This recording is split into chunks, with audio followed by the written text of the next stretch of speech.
बोला भारत माता की, भारत माता की, छत्रपती शिवाजी महाराज की जय श्रीराम. दोघे हात उंच करून जय श्रीराम, जय जय श्रीराम. वा, एवढ्या उन्हामध्ये सुद्धा त्यांचा एवढा उत्साह बघून खरोखर देवेंद्रजीचं माझं इकडे बोलणं चाललं होतं. खरंच एवढ्या टेम्परेचर मध्ये, एवढ्या उन्हामध्ये इकडे मध्ये सगळे लोक उभे आहेत, पण तिकडे पार अगदी शेवटपर्यंत उच्चारमध्ये लोक बसलेले आहेत, उभे आहेत. आणि म्हणून मी सर्वांचा आणि मनापासून आभार या ठिकाणी व्यक्त करतो. मान्य गुलाब भाऊ, तुमची एवढी फटकेबाजी झाली, अनिल भाऊ तुमचं एवढं जोरात मार्गदर्शन झालं, आता त्यानंतर मी काय बोलावं. आमच्या दोघी उमेदवार रक्षाताई आणि स्मिताताई, त्यांचा फॉर्म आपण भरलेला आहे, त्यांना आपल्याला विजय करायचा. स्मिताताईंच्या बाबतीमध्ये बोललं जात आहे म्हणजे प्रचार किती अपप्रचार करावा, किती आम्ही खाली चाललेलो, किती प्रचाराची पातळी खाली चाललेली आहे. स्मिताताईंबद्दल सांगितलं तर की बाई मराठा नाही, ब्राह्मण आहे. आता ही 96 कुळातली मराठा बाई, आता हिला सुद्धा तुम्ही ब्राह्मण करायला लागले. म्हणजे मतांचं राजकारण कसं, समाजाचं राजकारण कसं, समाजाने फक्त आम्हाला मतदान द्यावं, यांना मतदान द्यावं, म्हणजे इतक्या खालच्या थराला. आता स्मिताताईंबद्दल कोण आहे, काय, कुठल्या घटनेला सांगावं लागेल, पण इतक्या खालच्या पातळीवर राजकारण तुम्ही या ठिकाणी करायला लागलेला आहात. आज या दोघी गुलाब भाऊंनी सांगितल्याप्रमाणे, अनिल भाऊंनी सांगितल्याप्रमाणे या दोघी उमेदवार नाहीत, आमचे उमेदवार मोदीजी आहेत, त्यांना मला मतदान करायचं आहे. प्रचार करताना काय काय सांगितलं जातं, काय काय बोललं जातं, टोकाचं बोलणं जातं. काल आमचे संजय राऊत गुलाब भाऊ, तुम्ही त्यांना समाचार घेतला, मी तसं बोलणार नाही. आपली खरं म्हणजे ती संस्कृतीच नाही. ज्या पद्धतीने हा माणूस बोलतोय, ज्या पद्धतीने राजकारण खालच्या थराला चाललेलं आहे, त्याचा आता म्हणजे विचारही करवत नाही. या माणसामुळे या राज्यातलं राजकारण ते कुठे चाललेलं आहे. सकाळ झाले की हा माणूस काय काय बोलतो, काय काय बडबडतो, म्हणजे कधी कधी वाटतं आधी कानात बोटं घालावं, मग फक्त त्याच्याकडे बघावं. इतकी वाईट परिस्थिती आहे. आणि म्हणतो काल काय बोलला मी बोलणार नाही, त्याचा उल्लेखही करणार नाही, पण आमच्या दोन्ही कॅन्डिडेट बद्दल, आमच्या दोन्ही भगिनींबद्दल तो जे बोलला ते अतिशय आक्षेपार्ह आहे. या दोन्ही भाडखाऊंना पाडा, हे बोलणं झालं. खरं म्हणजे त्याला जळगावच परत जाऊ देता कामा नव्हतो आपण, पण दुपारच्या उन्हामध्ये 2000 लोक घेऊन आले, इथे काय काय बरडले, निघून गेले. ही तुमची संस्कृती आहे, हे तुमचे विचार आहेत. मान्य स्वर्गीय बाळासाहेब ठाकरेचा तुम्ही उच्चार करतात, त्याचा फोटो लावतात, आणि अशा पद्धतीने महिलांबद्दल काय रे, साप आहे का, काही नाही, नाही तर मी साप पकडतो बरं, मी येतो तिथं. हा, मी सर्पमित्र आहे. पण म्हणून अशा पद्धतीने तुम्ही भाषा वापरता, काय बोला तुमच्याबद्दल. मला तर वाटतं गुलाब भाऊ यांना आपल्याला उत्तर द्यायची गरजच नाही, कारण हा माणूस इतक्या खालच्या पातळीवर चाललेला आहे की याला उत्तर न दिलेलं बरं. अजून तर खूप दिवस बाकी आहेत, अजून 20 तारखेपर्यंत अजून निवडणूक आहेत, महिना सव्वा महिना शेवटच्या मुंबईच्या निवडणुकीच्या घ्यायच्या आहेत. तोपर्यंत काय व्यासपीठावर उभं राहून काय काय शिव्या देतील, काय कोणाकोणाचा उद्धार करतील, हेही सांगता येत नाही.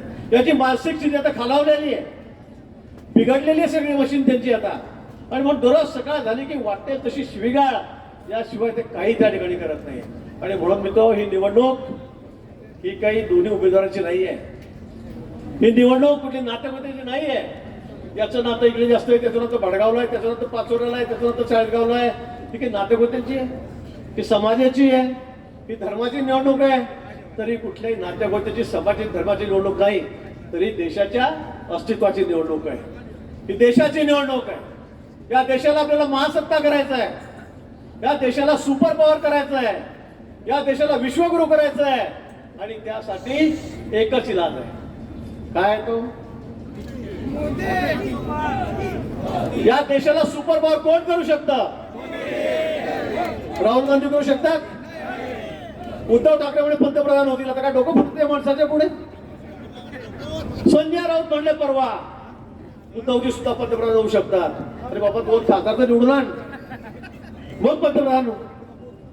शरद पवार पंतप्रधान होऊ शकतात, त्या देशाला सुपर पॉवर करू शकतात. मला वाटतं कोणावर विश्वास ठेवावा या ठिकाणी. आणि म्हणून जगमान्य नेतृत्व आमच्याकडे अख्ख्या देशामध्ये एकच नेतृत्व आहे, देशमान्य नेतृत्व आमच्याकडे आहे, आणि ते म्हणजे मोदीजी, नरेंद्र मोदी. आम्हाला यावेळेला 400 पार जागा करायच्या आहेत, स्पष्ट बहुमत आम्हाला आणायचं आहे, 2/3 मेजॉरिटी आम्हाला आणायची पार्लमेंटमध्ये, आणि त्यासाठी आमची सगळी लढाई आहे. आणि म्हणून मित्र, माझी आपल्याला विनंती आहे, भाषण मी जास्त करणार नाही, जास्त वेळ मी या ठिकाणी बोलणार नाही. मान्य देवेंद्रजींना आपल्याला ऐकायचं आहे, पुढे पुन्हा मुंबईला संध्याकाळची सभा करणार आहे, लवकर जायचं आहे, म्हणून मी आपला जास्त वेळ घेणार नाही. म्हणून नात्याबद्दलच्या भानगडीत पडू नका, जातीपातीच्या वादात पडू नका, सर्व सोडून फक्त देशाचा विचार करा, फक्त देशाचा विचार करा. गेल्या 10 वर्षामध्ये मोदींनी तो करिश्मा चालवला, सगळ्या जगाला उरळ पाडली. जगामध्ये नंबर 1चं नेतृत्व कुठेही सर्वे झाला, अमेरिकेत होऊ द्या, रशियाला होऊ द्या, जपानला होऊ द्या, चायनाला होऊ द्या, एकच नाव पुढे येत आहे, आणि ते म्हणजे नरेंद्र मोदी. एकच नाव जगामध्ये. आणि म्हणून असं जगमान्य नेतृत्व, त्याला मला पंतप्रधान करायचं आहे, आणि या देशाला जगामध्ये नंबर 1 वर नेऊन पोहोचवायचं आहे, नंबर 1 वर. 10 वर्षापूर्वीचं चित्र आम्ही जर बघितलं तर छोटस राष्ट्र पाकिस्तान, ते सुद्धा आम्हाला दादागिरी करायचं, ते सुद्धा आम्हाला धमक्या द्यायचं. रोज टीव्हीवर, वर्तमानपत्रामध्ये पाकिस्ताननी हे केलं, पाकिस्ताननी ते केलं, पाकिस्ताननी इकडून घुसखोरी केली, आमच्या लोकांना ठार मारलं, जवानांना ठार मारलं, किती बातम्या यायच्या. आणि या 10 वर्षामध्ये पंतप्रधान मोदीजी झालेत. आज पाकिस्तानची परिस्थिती काय? पाकिस्तानचं नाव तुम्ही ऐकताय का कुठे टीव्हीवर? आता वर्तमानपत्र वाचतात का? पाकिस्तानचं नामो इशाराच जगाच्या नकाशावरून नाही होत चाललेला मित्र. कोणीच त्यांच्याकडे बघत नाही, आमच्याकडे बघण्याची कोणाची हिंमत नाहीये. आणि म्हणून मला वाटतं हे फक्त मोदीजींच्या नेतृत्वामुळे झालेलं आहे, त्यांच्यामुळे झालेलं आहे. आज चायना सारखं राष्ट्र सुद्धा आमच्या वाटी लागत नाही. हे कशामुळे झालंय? हे मोदीजीमुळे झालेलं आहे.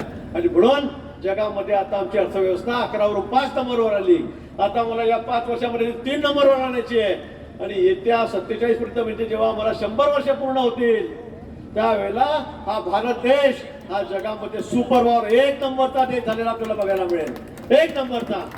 आणि म्हणून त्यासाठी आपल्याला मोदींना पुन्हा निवडून द्यायचं आहे, 400 पार आपला आकडा करायचा आहे, आणि त्यासाठी सगळे आपले प्रयत्न चाललेले आहेत.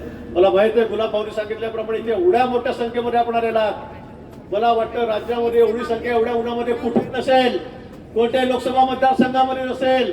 एवढ्या मोठ्या संख्येमध्ये तुम्ही भर दुपारी 12 वाजेपासून तर 5 वाजेपर्यंत या ठिकाणी बसलेला, रस्त्याने फिरतात. आणि म्हणून आपण आजपासून प्रयत्न करायचे, आपापल्या गावात, आपल्यापुरतं नाही, आपल्या आपल्या गावामध्ये, आपापल्या तालुक्यामध्ये, जिल्ह्यामध्ये, राज्यामध्ये, देशामध्ये आपल्या सगळ्या जवळच्या लोकांना, नातेवाईकांना फोन करून सांगा की मोदीजी कशासाठी पंतप्रधान पाहिजेत, कमळाचंच बटन का दाबायचंय, त्या ठिकाणी आमच्या सगळ्या मित्र पक्ष आहेत, त्यांच्या चिन्हाचं बटन का दाबायचं आहे हे आपल्याला समजून सांगावं लागेल, फोनवर सांगावं लागेल. लग्न खूप आहेत, लग्नामध्ये जिथे ते बसाल त्या ठिकाणी एकच चर्चा करा की आमच्याकडे सगळं कमळच कमळ आहे, आमच्याकडे फक्त महायुतीच आहे, हे आपण सांगण्याची आवश्यकता आहे. आणि तेव्हाच आपण 5 लाखाच्या वर जो आपला संकल्प केलेला आहे की आम्ही जळगाव जिल्हा या दोन्ही जागा, मी पुन्हा सांगतोय, या दोन्ही जागा महाराष्ट्रामध्ये देवेंद्रजी आम्ही तुम्हाला सर्वाधिक मताने निवडून आणून देऊ, सर्वाधिक मतांनी द्यायचे आहेत की नाही?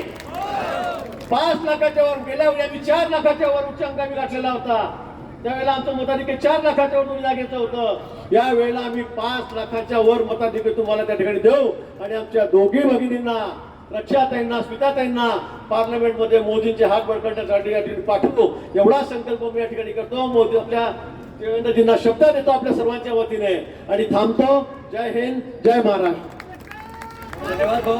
यानंतर चांद्यापासून बांद्यापर्यंत महाराष्ट्राचं शिवार फुलवणार आहे. मुंबई मेट्रो असेल, समृद्धी असेल, ट्रान्स हार्बर लिंक